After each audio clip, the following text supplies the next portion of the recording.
And in your own time, come back.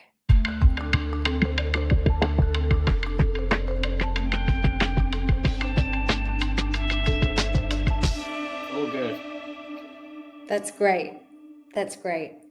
And so when you do meditate every day, what type of exercise do you use? Various, but at the moment it's just silence and a cadence of breathing of 5 seconds in and out for mind and heart coherence, brain and heart coherence. And the really lovely thing about meditation, especially when you close your eyes, is that I feel like you have to close your eyes to finally see. Wow. It's already begun within the first few minutes. That's the liner that you need to take away with you. It's just the first, when you close our eyes, you have to close your eyes to actually see. That's it, we're done. Done. You can go home now, Paul. Yeah, that's it. We don't need to do any more. I'm writing that down. That might be the name of this episode. It's the beauty of silence, stillness, solitude. I think we do find solace in silence and strength in solitude. I think it's a really beautiful and powerful way to start the day, disconnected from anything external, so you can create an inner fortress that nothing can penetrate. I really like that. It's like putting on your mental and emotional armor for the day, so you don't die of 1,000 cuts. You're just less reactive. I really like it.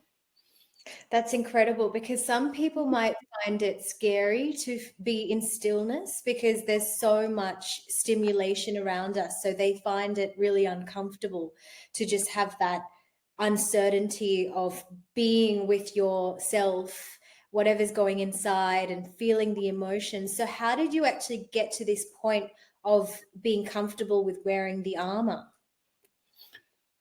It's a process, isn't it? I mean, to begin with, you can do lots of guided meditations. I've done lots of that, and visualizations as well, and they're really good. But I think then you reach a stage where you want to be able to conduct the practice when you're not in a quiet, uninterrupted space, but actually when you're on a loud, busy plane, or in a place where you're speeding up where you really need it. So it's mastering the art of being in a meditative state for most of the day. Not just you wake up and then you're just as you are and you're reactive. It's carrying that state all day. That's the key. Not just having a 10 or 15-minute meditation and then getting up and just being exactly as you are. But going into the stillness is quite terrifying for a lot of people, and including me, because the silence has so much to say. Yeah. There's a lot of processing, a lot of truth that comes at you, which is a bit to deal with. It's like having a huge email inbox that when you first sit down to it, there's a lot that comes through, but then it gradually clears. And you can get great insight. So, I can meditate on a problem or a question that I have. And it's useful for that to gain answers when you get out of the way, or go for a wisdom walk thereafter to engage the subconscious mind, to let that piece together everything that you've ever heard or read or learned. We get lots of aha moments when we go for a walk, and there's lots of biological reasons for that. But yeah, sometimes you don't have to find the stillness sitting down to meditate. That could just be a walk in nature. And I think that we all love nature just naturally. There's a resonance there. And I think it's not that we come alive in nature, it's that nature comes alive within us. Here you go again. Yeah. And so You were done a long time ago, Paul. This is just for fun. This is just for pure joy. And so how do you, what's meditation for you? How do you define meditation? Yeah, so I just feel it's just coming back to source, coming back to your true essence before you're shaped by inputs. And you become the observer and you realize that you're not your thoughts, you're not your emotions, you're the I above it all, observing it all. And I think you can put space between you and your thoughts, and you realize that you're not them, and you become the surfer. That's how I see meditation, that you become the surfer, and that the emotions and thoughts are waves that you decide to ride. You're not just swept away by every single one. You can just create some space there. I think that's the key. I think you start by stopping. To interrupt a process, you need to create some space, and that really does that. And I say that's whether you go for a walk in stillness, not with. I like walking with podcasts on. This one, obviously, I'll be listening to, but others are available, or audio books. But sometimes it's nice just to have what I call a wisdom walk, where you're just processing with nothing in your ears. You get great ideas and insights, and they might not be what you want to hear, because a lot of truth comes out when you're with yourself and by yourself. And really, that's what all personal development comes down to, in my opinion, is how you feel about yourself when you're by yourself. Yeah, but that's can be a hard process for some people, especially when it's something some might have avoided for a long time as well. But I love your analogy of riding the waves, and the waves being a metaphor for your emotions and thoughts, and you detaching yourself from this as well, because your thoughts, you are not your emotions. So I love that analogy, Paul. And so how did you start your process in becoming comfortable in who you are, and when did this start for you? Yeah, so I'd say that really kicked in when I was 40. I know that'll shock a lot of people that might watch the recording and think, my goodness me, is he actually that old? And of course I am, and a few years older than that. So I'm 47 now, and that really kicked in intensely when I was 40. So I've done a lot of personal development, but not so much meditation. I had a lot of difficulty sitting with myself and processing. I found it really difficult. And I just didn't realize that I just didn't want to go there, because I had to face myself. There's no one left there but me. But in meditation, of course, what that means is to become familiar with.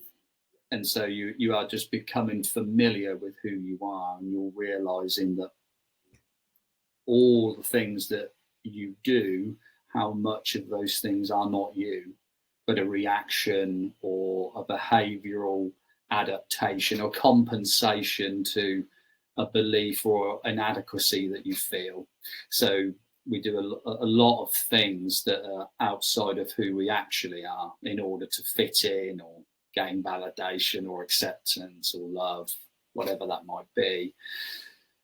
And so when you become aware of that, it's all about awareness. So those higher levels of consciousness and awareness started kicking in then. And the reason that I know that, because it just got very painful for me. So life became very, very painful. And the big questions came up. What am I here to do? You know, what's my purpose? What's my contribution going to be? All of that sort of stuff came up, and it was really painful for a long time. So then you start looking for the answers, don't you? And then it's not until you've got somewhere that you realize that there's nowhere to be. So the seeker is the sort that what you're seeking is seeking you. The seeker is the sort that you are what you're looking for. Basically, what I was looking for within that was me. So I did a lot of courses and took on a lot of coaching, and really what you're trying to do is just remove the layers to come back to who you really are, and that process was really intensified around that time. It was a very painful time for me. So I put a lot of comfort and convenient weight on as well around that time. So I sought some assistance there as well, and I'm in the best shape of my life at 47. But that began. I mean, I've worked out consistently for over 30 years. So, and that's where discipline becomes easy, when it's just becomes an identity and it's just what you do. You don't think about these things; you just do it. A writer doesn't think, "Oh, shall I write today?" You're a writer, so you write. I think one of the worst things is if you've got unexpressed potential. So unexpressed potential turns to pain. And if you can't express that, it becomes quite difficult. And you can express that in lots of different ways: writing or talking, or just helping somebody else with a gift that you may not even know you have, because it's so natural to you, you don't value it. And so, purpose and meaning and pain really was the catalyst of all of that, as it always generally is. Isn't it fascinating how it is painful if you are not being your authentic self? Yeah, I think it's a continual process, because self-mastery is unending. Because I think we are both a masterpiece and a work in progress at the same time. So I don't think it ends, because life has a way of presenting people and circumstances to reveal where you're not free. And so that process continues. Your triggers are opportunities to work through your own constraints. So that's a really nice insight for me, that when I get triggered, I realise that there's either some unexpressed potential there, or an unexpressed desire that I have, depending on what the trigger is. If it's something somebody's doing that maybe I want to be doing that, and there's a constraint within me, or a belief that's maybe halting my progress there.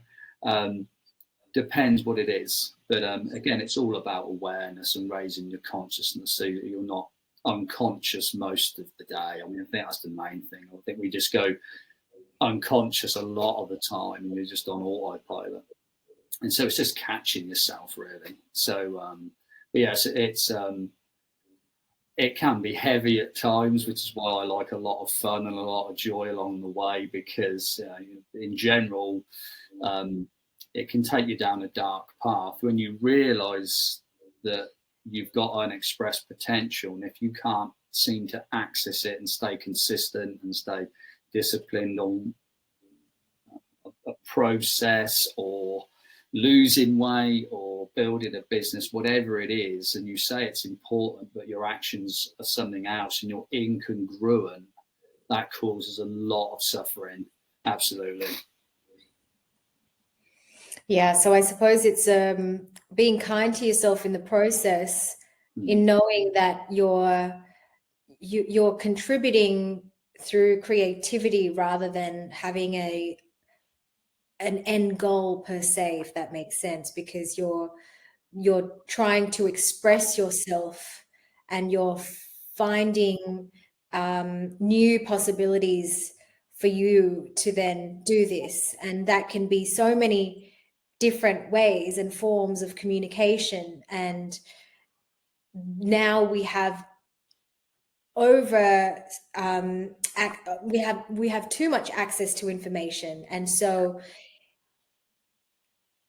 we then can be quite hard on ourselves, when really it's not easy, it's fucking hard. Like, It's just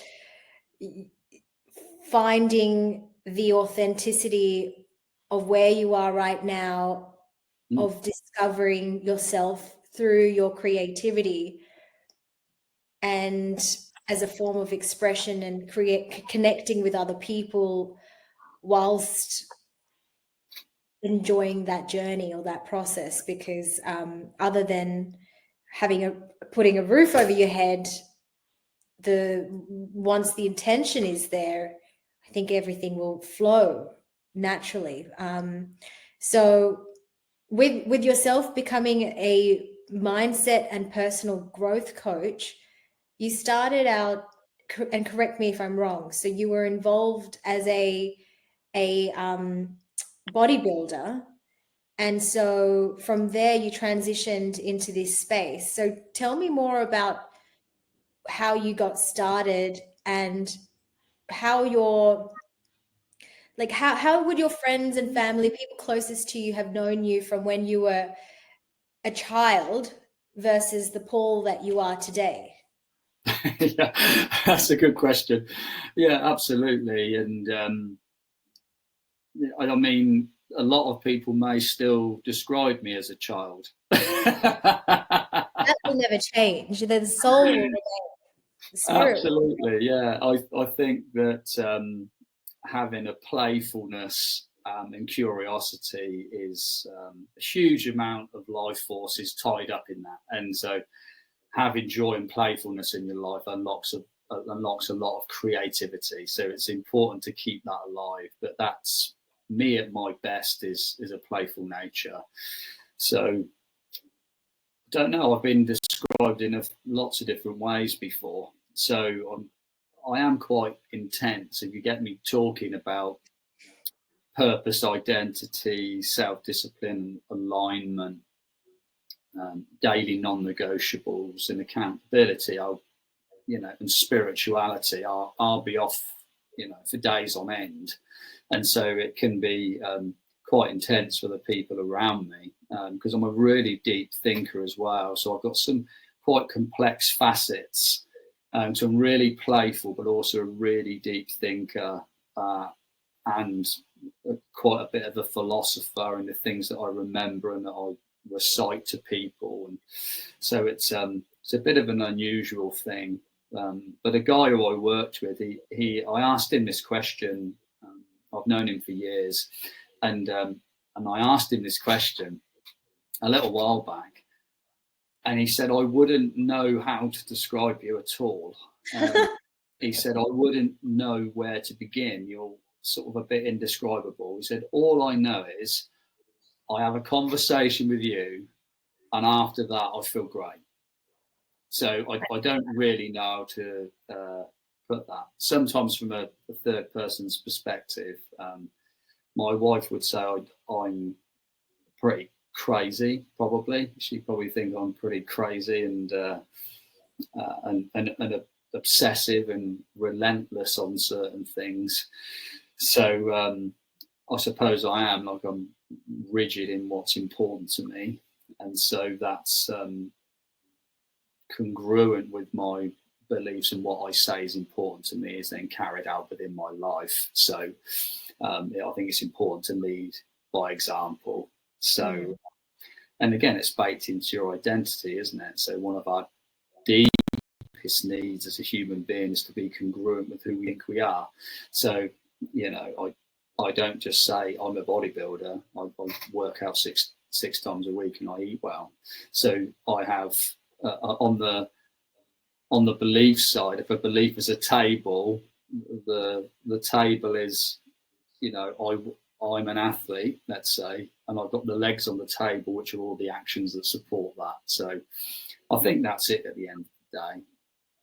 You decide who you want to be, and you prove it to yourself with small wins daily. So that's it ultimately. Every action you take is a vote for the person you wish to become.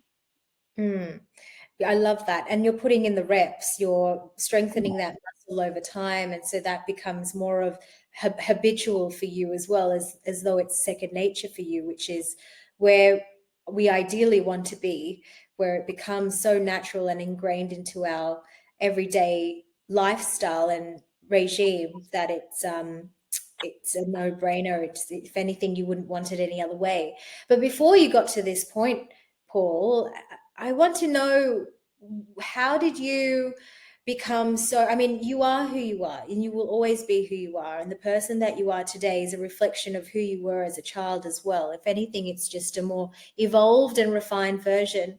So when was your breaking point? And we don't have to get so deep into your the hurt and the pain. If it's too dark, completely understand, but more so about what really helped to shape you or pivot you to give you this self-awareness almost to then take that initiative and responsibility for yourself. Yeah, sure. I mean, the pain began when I caught myself in the mirror, and it was a enough is enough kind of moment. So There's nothing wrong with you, Paul. You look great. no, it was when I was, thank you, but that was when I was approaching 40, when I had that moment, a bit of a meltdown really. I had an identity crisis really, because I'd really lost who I was and what I stood for and what I valued. I was none of those things. And so the dissonance between who I thought I was and who I actually was in reality was really painful for me. So that was the catalyst. And it's a situation which is quite common, that when the pain of staying the same is greater than the pain of change, that's when we change. And that's what had happened there. I drifted, just making lots of convenient choices, but my mindset, my habits, my beliefs, my self-talk, my language, all of it was out of kilter. So that was the catalyst. It was extremely painful, extremely painful. So just felt a bit lost really. So for a period of time, but you just have to be radically honest. I had to be radically honest where I was and what I wanted to do, what was standing in the way of that, what beliefs were standing in the way of that, what language was standing in the way of that, what subconscious identity was I carrying that I've perhaps always carried, which has created that behavior. And so just uncovering all of that began from there. But just feeling lost, and that just enough is enough. This isn't who I am or who I want to be. It began there. So what were your initial actions that you took to help you move forward and away from this identity? Yeah, so because my idol was Arnold Schwarzenegger, I'd been into weights and training since I was 14. So that's always been a foundation for me. So that was the first thing that gave me a lot of confidence and validation in the world, was building my stature, I guess, probably from a place of insecurity and insufficiency. But I also loved it. I just wanted to be in the gym. I just loved it. I loved being around like-minded people that were developing themselves, their minds and their bodies, and feeling good and gaining more confidence. So it began there. So I was still working out all the time, but through the subconscious identity of not being enough, not feeling enough, which then was reflected in how I worked out, how hard I worked out, how I ate and how I spoke to myself and how my mindset was. And so that all reflected into how I looked. So all of that is the body keeps the score effectively. It's transferred into how I was looking. And so that was the catalyst, was that this isn't me and this isn't how I want to look. So the catalyst was to alter my diet, and then put some solid foundations in habits and mindset and alter my beliefs. So it was almost the congruent process of mind, body, spirit, really. But it began body. The initial was, I don't want to look like this. This isn't how I want to feel. I don't want to feel sluggish and negative and foggy, and I just don't want that. I knew what I didn't want. So then I knew where I needed to go, and I made those actions rapidly to move out of that. And then from that, I got in the best shape of my life. But then it really began to spiral into far more than that, and it was the psychology around that, and also I became much more in touch with spirituality as well. So then that became almost like another identity shift, because I felt at the time like, can I be a bodybuilder and spiritual at the same time? So it was an identity thing. So that elevation in consciousness awareness and just feeling really connected to everyone and everything, and spirituality, which I really like, being in meditation and just being really appreciative and humbled. That took a bit of integration as well, because my old identity and ego was really attached to how I looked. And so it was just an integration process, and that was the next phase from that. Interesting. And so you mentioned mind, body, and spirituality, so soul. So what are the different, if someone was, say, in your place when you were at 40 years old, what are the steps you would encourage them, as though they are your client, for example, Yeah, to take to then transition into this next phase?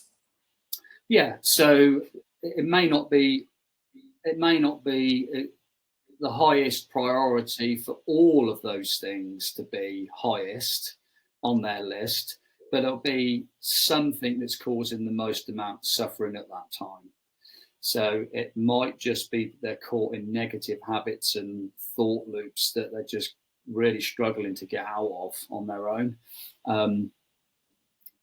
But actually, what it's all traced back to, it might come back to, I want to have more energy and I want to look better and I want to have better habits and be calmer, make better decisions and all of that good stuff, and not snap at my partner and have a better relationship with my kids and my friends and all of that good stuff. But actually, it's all a cascade of the subconscious identity that we carry. So all of the rest of it is a cascade from there. So that's the work I do with every single person, is dissolving subconscious identity that we've probably been carrying for a lifetime. So once we work through that, then we move on to vision, goals, non-negotiables. So it's assessment, really, assessing where you are, what you want, what's standing in the way of that, and then working through what might be the subconscious issues that may be undetectable to the person, but that's what I'm there for. And that will be an identity issue that's subconscious almost every single time. And how do you work through someone's subconscious identity? Yeah, it just shows up in the behavior patterns throughout their life. So it may be a lot of very successful people and entrepreneurs have a crippling insecurity of never feeling enough. So it doesn't mean that you won't be successful. You can be successful but unfulfilled, that there's always a void you can't fill. So maybe that to receive love and validation from the parents that you had to achieve, and then that plays out for the rest of your life, and that you have no balance with the partner or children, that you've always got this belief running in the background that if I don't keep going and don't keep achieving, I will not be loved and accepted or validated, which is a non-truth. So we end up creating a life quite often that we're in direct resistance to because of our subconscious identity pattern. So through patterns that we recognize, through our behavior, so patterns in our behavior can help us to uncover or identify.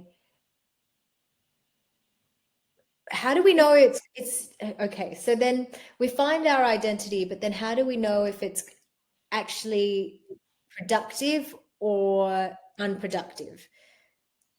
Yeah. So, I mean, we live through the blind spot, so we can't typically see it. So, let's say, for instance, take me for example. So, one of the three sections that there are is insufficiency, insecurity, or scarcity. And then we've got a behavioral adaptation, a compensation in behavior for those beliefs. So for me, let's say my predominant one was that I didn't feel enough, I felt insignificant. So then my behavior might be that I might just become a gymaholic and the rest of my life can just go to pieces because I've found something that validates me and makes me feel significant. So then I've got to watch that.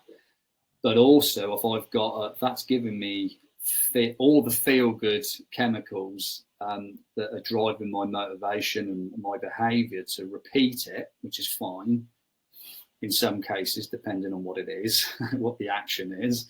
But I'm also living through the subconscious identity of not being enough.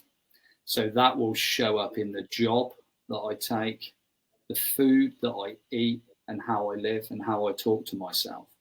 So I might be trying to create the physique of Arnold or Greek god, but my subconscious identity is always trying to be proven right.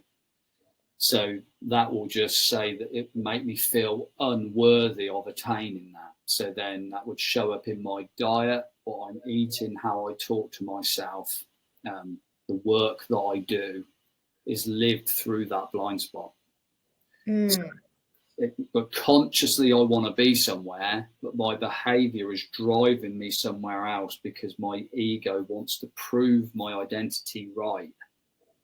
So I can be in direct conflict with what I say I want and what I'm doing, which is where most people have the majority of their suffering. We don't keep the promises we make to ourselves. That's because something is running in the background that you might not be aware of. All right, well, here's an experiment for you. I'm a perfect example of this where I have a goal I need to attain or a task I need to complete, but then my mind becomes very busy. I can become distracted and I allow myself to then not complete the task at hand. And that's because of myself self-sabotaging or actually not doing the task at hand and creating other excuses to why. Because it still hasn't been done. So how would you work through this so that I can get that task complete and overcome procrastination in the process? Yeah, no one's ever suffered with that, right? So, it's ultimately there's a few factors there. It's subconscious level, it's going to mean something by you completing that and you being successful at that. It may mean a change of identity, a subconscious fear of success. It might mean leaving people, opinions, a life behind. So there could be, it depends on what it is, but it could mean something that you're leaving the known by completing this and becoming successful. So we're goal striving mechanisms and organisms, we are as human beings.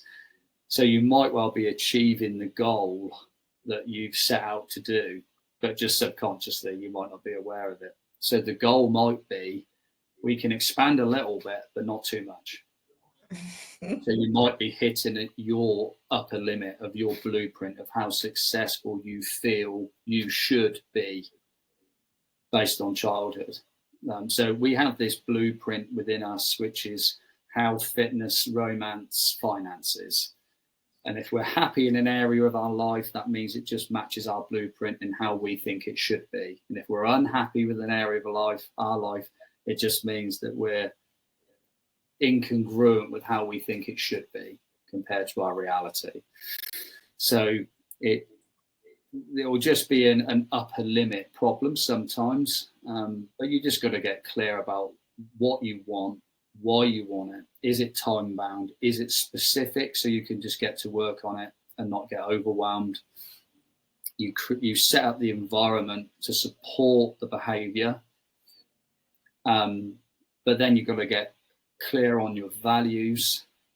So if one of your highest values is trust or integrity, there's 3 levels of motivation as also. So there could be that, I want to do that thing tomorrow, but then tomorrow comes and you think, I don't want to do that thing, so you don't.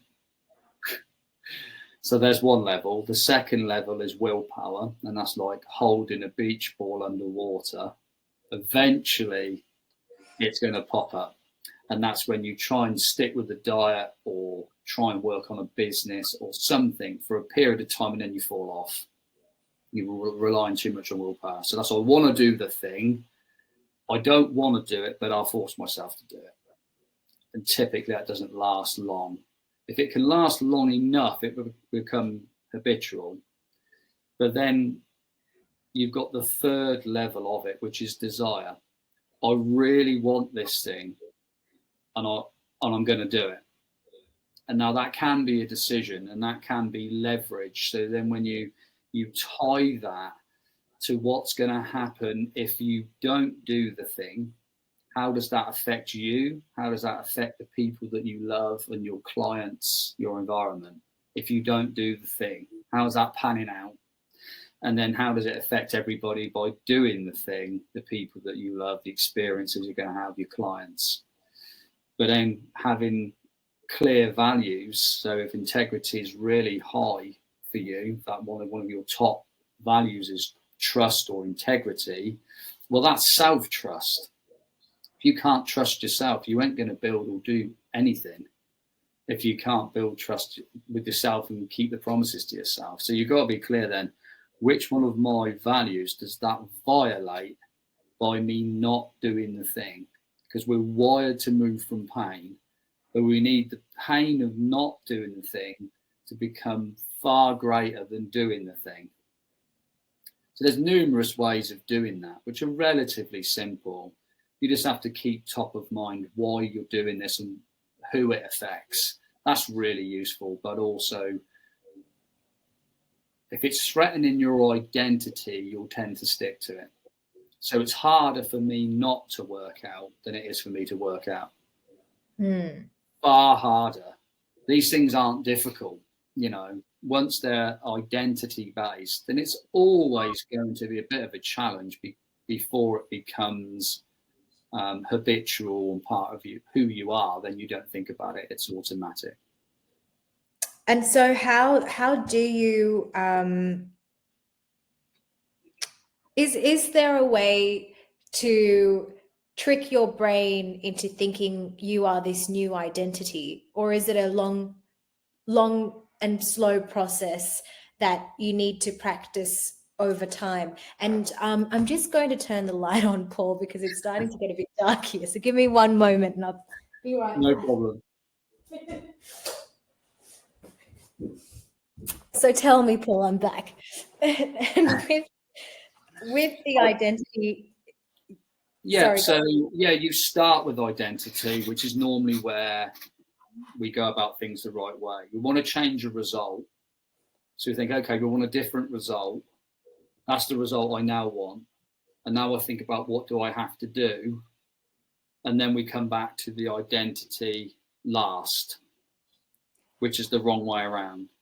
If you think about what do we want, and then think about who would I need to become, what kind of person could achieve that result?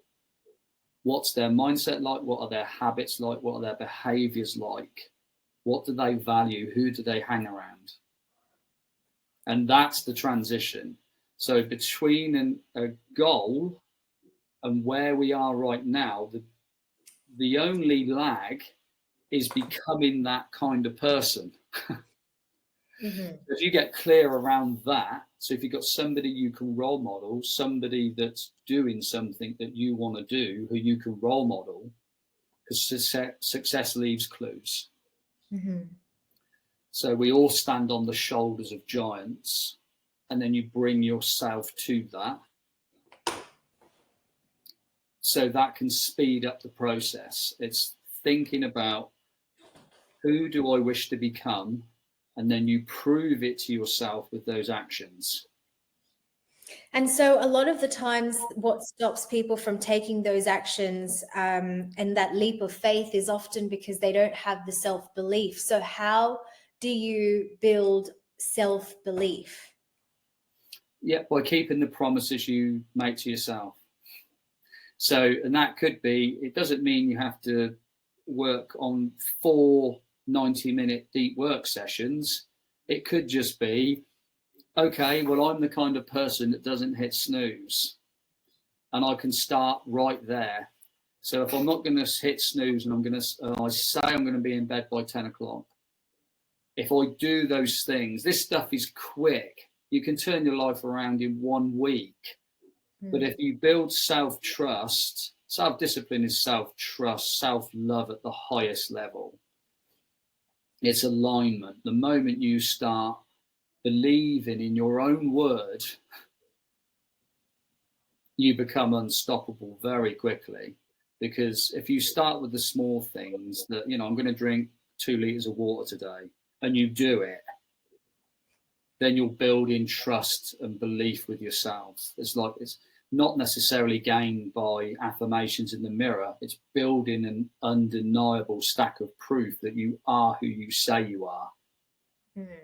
And to do that in your most authentic way, you need to be aware of listening to your body so that you have the signs there to lead you towards that authentic self. But what are some of these nudges or signs that helped you to then be more aligned with your authentic self? Yeah, well, we're born with a really good internal guidance system.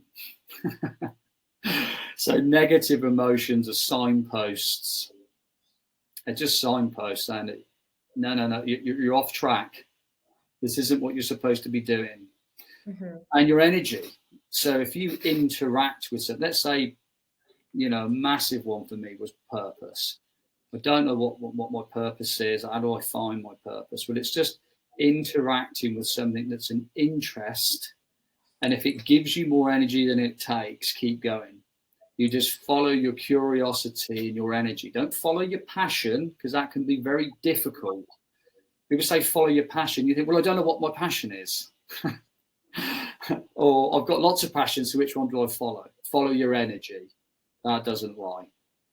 If you feel exhausted and tired, and then somebody messages you on WhatsApp and you start talking about a subject, and all of a sudden your energy is through the roof, pay attention. You're listening to something, and that one idea you WhatsApp your friends about in the group chat, or you send it to your partner or your mum or your dad, or you just can't stop thinking about this one thing you heard in a podcast. That's the thing. Pay attention to the things that give you goosebumps, the ideas that give you energy, that don't leave you. Now, the signposts are all around us, that we have so much learned helplessness that we want to be told what to do. But it's just a process, because our energy doesn't lie. When you're doing things that you're not aligned with, it's absolutely exhausting. And quite often burnout comes from doing things that are not high on what you value and in alignment with your purpose and who you believe you think you should be in this lifetime, doing the things that you ought to be doing. And so when you work on things that you're not aligned with, quite often you get exhausted quite quickly, and then we self-medicate by drink or soothing ourselves with food and eating a load of crap to try and make us feel better. It makes us feel worse. So It's paying attention to your energy, because there are curiosities that you work with. You could literally make a list of 20 things that are your interests, see where they overlap.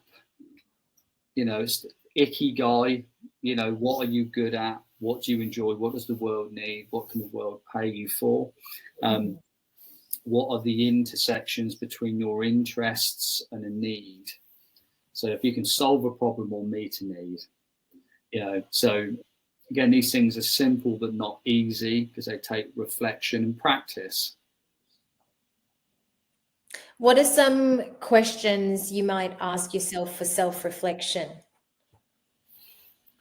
Depends on what kind of reflection I'm looking for. If it's just at the end of the day, it might be, what are 3 good things that have happened to me today? So I'm measuring backwards and not against an ideal I can't ever reach.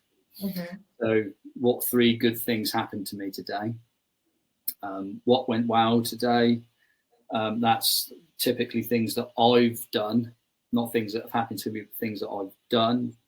And then what could have gone better, and what will I do tomorrow?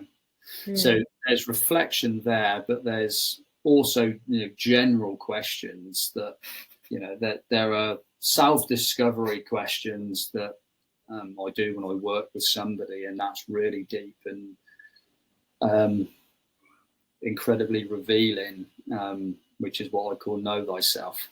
So and that's quite deep, and that brings up a lot of subconscious patterns and how life has played out and stuff like that. So there's those types of questions. There are self-reflection questions for things like purpose. Really good questions like that. There's so many on self-reflection. Just depends for what purpose. Again, because we can get overcomplicated by thinking, oh my God, what's the right question? Am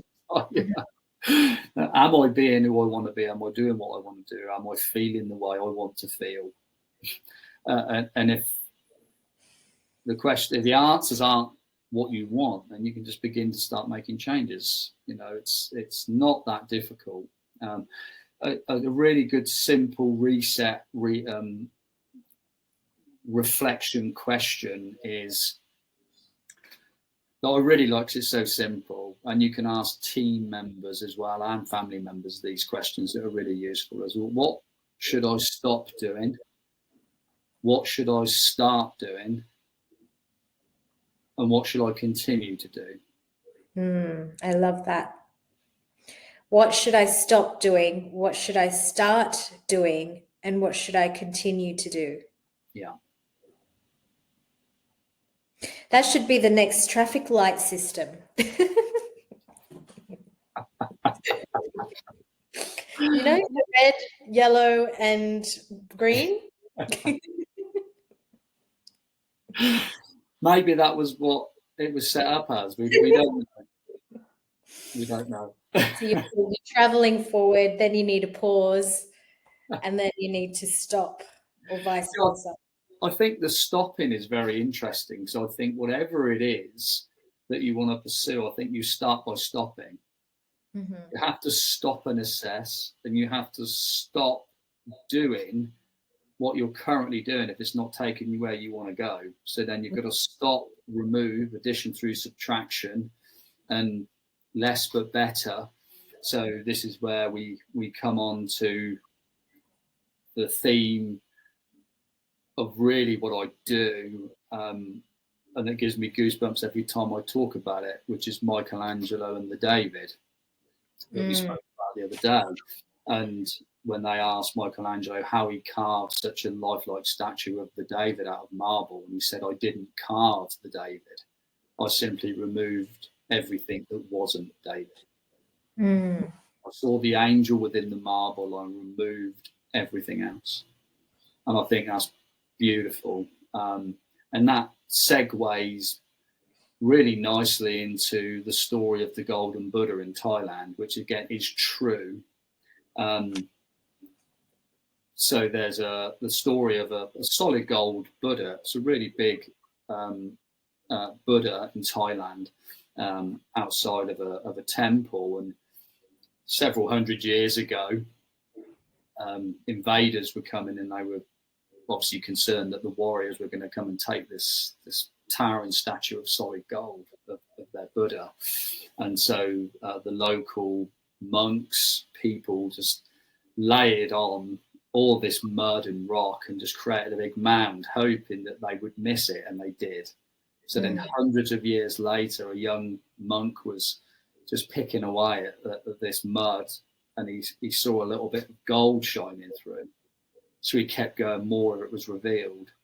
And of course, it's unveiled as this towering figure of solid gold. And I think that is life, that we're born perfect, courageous, brave, curious. And we've got great intuition. But then we pick up self-doubt, disbelief, dissatisfaction, insignificance, scarcity as we go through life. And I think as an adult, it's our job to reach back in, rewire that, and remove everything that isn't us. So I think the greatest education we can have is to unlearn. Yeah, and that's a lot easier said than done. It's a continual process. Yeah. That's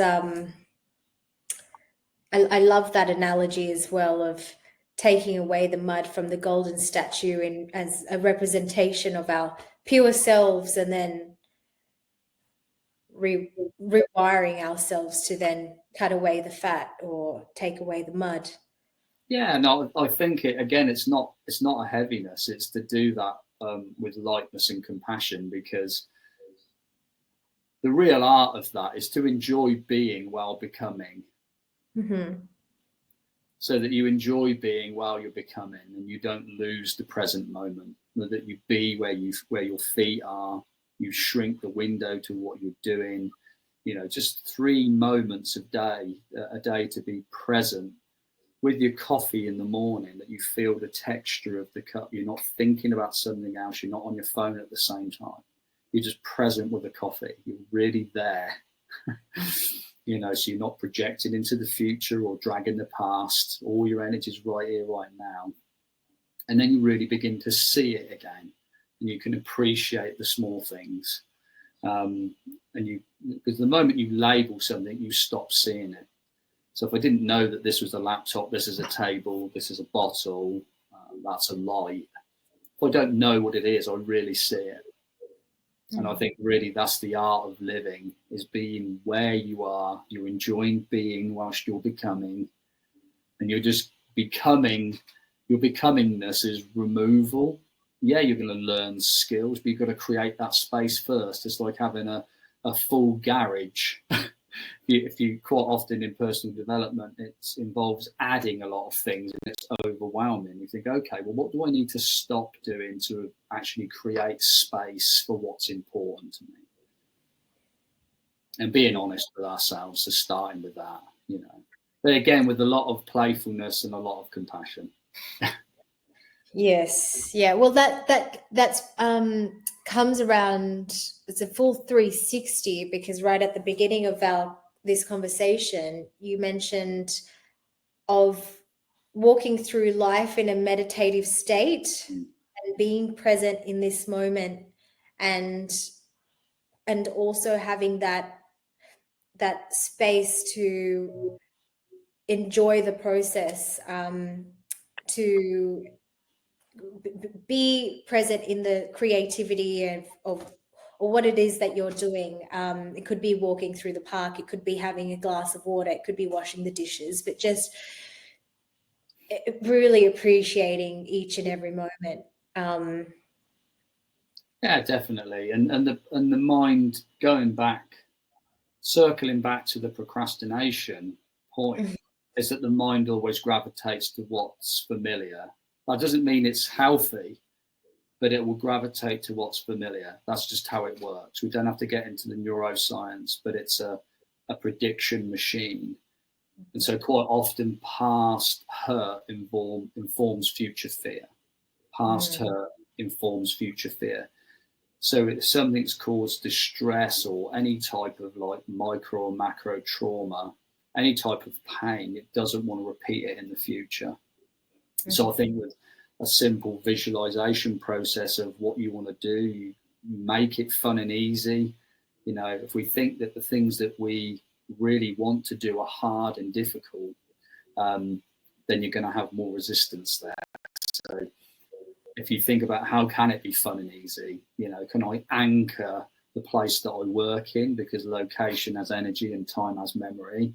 Could I always light white sage when I'm doing anything with anybody, and that anchors me in the space and presence, and I bring everything that I've got right here, right now, nowhere else but here with you, and the people that are listening with a genuine intention to help. And so I think that's important, that you live intentionally, but you're aware of that your mind's gravitating to what's familiar. So what you want to think about and visualize is what you want and where you want to go, what you want to be doing, and see it being as fun and easy and joyful in the process of doing that. Because if your language and vision around doing those things that you feel you ought to do and need to do to get where you want to go are negative, and you think it's going to be hard and you're going to have to force yourself to do it, it's going to be 10 times harder to do it.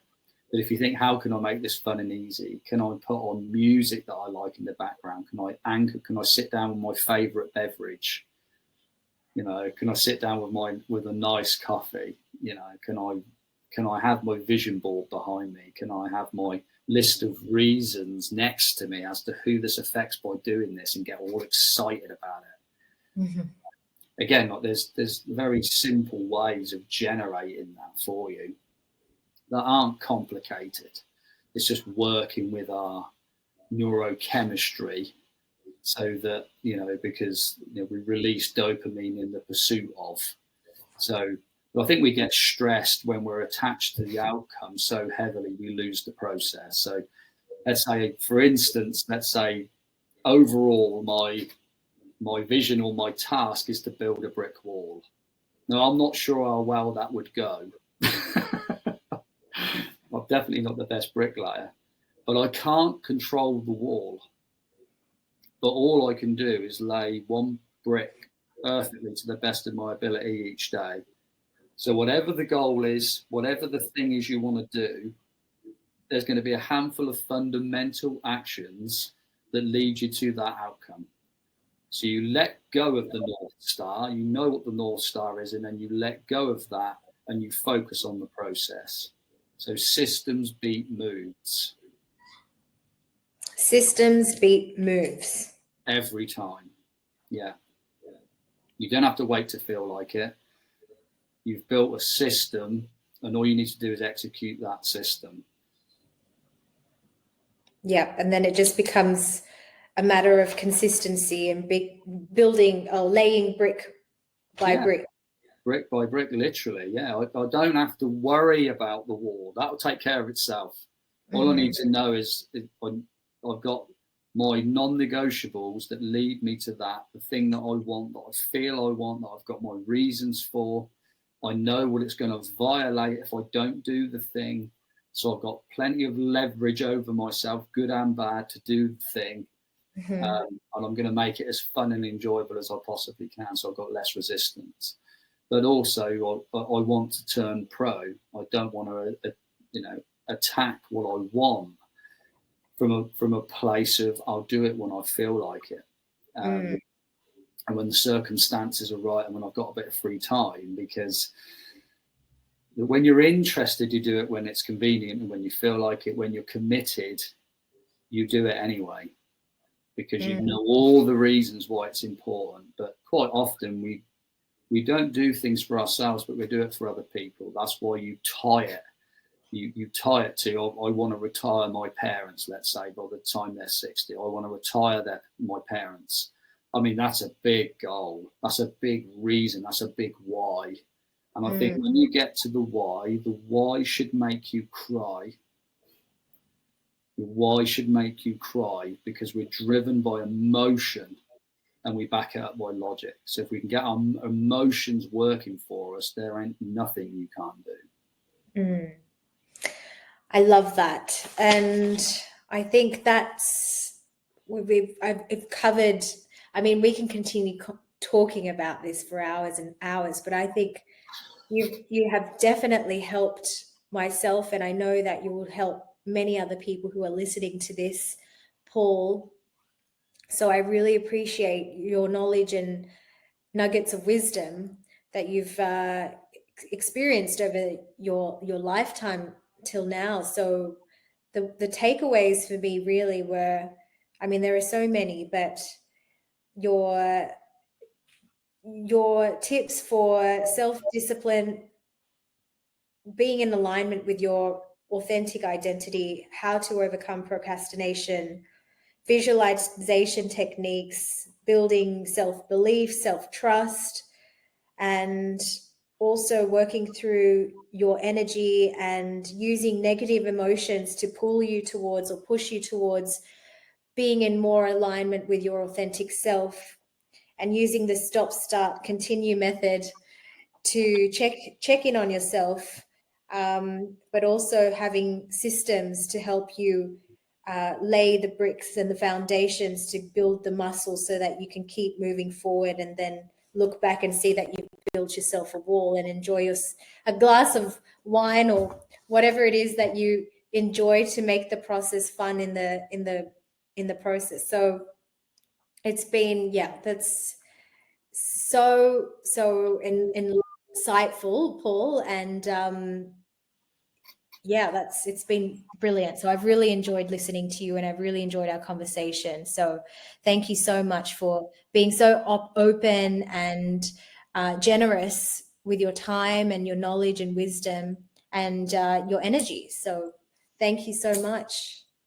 Oh no, and likewise, I'm extremely grateful to be able to share. It's what I love to do. It's where being and doing collapses for me, and I can't tell the difference. So it's a privilege, and I'm really grateful to have the opportunity. So thank you. No, I'm so happy and appreciative to share this space with you. And for anyone that might be interested in getting in contact with you, Paul, what's the best way that they can reach out to you, and what services do you offer, and how should people know you as, and how can they get in contact with you? Well, I'm Paul. I don't see that changing anytime soon. Paul Davidson. So probably best. Lord Paul Davidson. Yeah, Lord. Yeah, that's. I got a lordship bought for me when I was 40, which is again another total laugh. But I can use it if I want to, but I never have. It's just a bit of fun. But it's at Paul Davidson UK on Instagram. You can DM me. I work one-on-one. I'll shortly be arranging a group cohort, and I'll be building a community shortly. So yeah, watch this space. Incredible. I'll definitely be watching your space and staying in contact. And I'll continue. Your page is full of inspirational and motivational quotes, and often there's something that I might be scrolling and something pops up to me, and it's what I needed in that moment, and that's why I started following you, and that's why we've connected now. So whatever you're doing, it's definitely helping others, and so keep it up. Yeah, definitely. Yeah, I have no choice. So it's working through me. I don't feel it's from me. It's yeah, certainly here to lift others and help them explore their gifts and just create a life by design and not default. By designing not to fall. Yeah, ultimately, we all want to live a life by design and not by default. Oh, but by default. Mm-hmm. Yeah, that's what it comes down to. You want to have autonomy and choice over how you live your life, and not live the default path, which leads to a tremendous amount of suffering, which I think so many people are feeling, which is why I do what I do. Well, that's fantastic. That's great. And I definitely feel it. So yeah, thank you. Thank you so much, Paul. Thank you.